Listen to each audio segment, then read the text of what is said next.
ఏదైనా హిందూ మతం కానీ రోజు రోజుకి మన హిందూ మతం కిందకి వెళ్ళిపోతుంది. అయితే దీనివల్ల మనకు కోర్టులో కొన్ని తీర్పు ఇచ్చారు. ఎస్సీ ఎస్టీ ఎవరైనా క్రిస్టియానిటీ కలుసుకుంటే వాళ్ళు బీసీఏ కానీ బీసీబీ కానీ బీసీటీ దానిలో ఫార్వర్డ్ చేస్తుంటారు అన్నమాట. అంటే మనకి ఇన్ని సదుపాయాలు ఉండవు. అంటే వాళ్ళు అక్కడ ఏదో చెప్తున్నారండి. అయితే అది అటు ఉంచండి. అయినప్పటికీ మన మతంలో ఉండాలి. మన రోజుకో మనలో మన ట్రైబల్స్ అంటే మన గిరిజనుల సవాళ్ళ జాతకు రోజుకి అటే మొక్కు చూపుతున్నారు తప్ప మన హిందూ మతం అనేది నాడేస్తున్నారు. పూర్తిగా ఇది వరకు ఎక్కడ చూసినా రకరకాల పండుగలు ఉండేవి.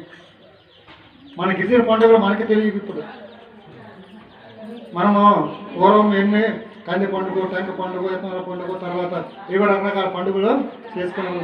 ఏవి ప్రైవేట్ లేవు. అంటే మన సంస్కృతి అనేది పోతుంది. ఇది వల్ల ఒకసారి అక్కడ బెంతు ఓరియన్స్ అనేది కొంచెం టైం అయిపోతుంది. బెంతు ఓరియన్స్ అనేసి మనల్ని అంటే వాళ్ళు గిరిజనులుగా వచ్చాడంట. మనకి మనం ఏమంటారు, మీరు గిరిజనులు కారో అని అంటారు అన్నమాట. మనం అన్న అది అప్పుడు ఉమ్మడి రాష్ట్రంగా ఉండేటప్పుడు మన అన్ని జిల్లాల నుంచి కొంత ఇల్లు ఉంటారేటో మీరు తర్వాత మన జీసీసీ చైర్మన్ గంగారావు వాళ్ళు ఇల్లు ఉంటారు అనుకుంటారు.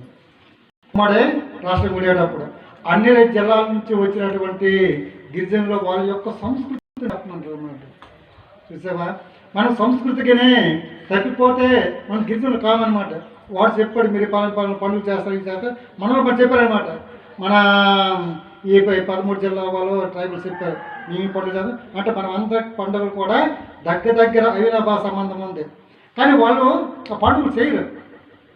అంటే మనం అనకూడదు. కానీ మన పండుగలు కొన్ని జంతువులు వేస్తాం, జంతు బలి వాళ్ళు ఎవరు వాళ్ళు పండుగ పెట్టుకోవాలి. అయితే మీరు ట్రైబ్ ఎలా అవుతుంది అయ్యా, మీ ట్రైబ్ కారో వీళ్ళకి పూర్వం ఆదిమానం ఈ గోసి కట్టుకునేవాళ్ళు. మీరు అది లేదు. మీరు పలా మాంసం తింటారని మీరు తినరు. మీరు అంటే ఈ భాష వచ్చినంటే భాష రాదు. ఏ ట్రైబ్ నువ్వు ఎలా ట్రైబ్కి వచ్చేస్తావయ్యా అన్నాడు మనం అంటే అక్కడ చెప్పారన్నమాట. అందుకే వాళ్ళు బెంతు వేరేసి అంటారన్నమాట. బెంతు చాలా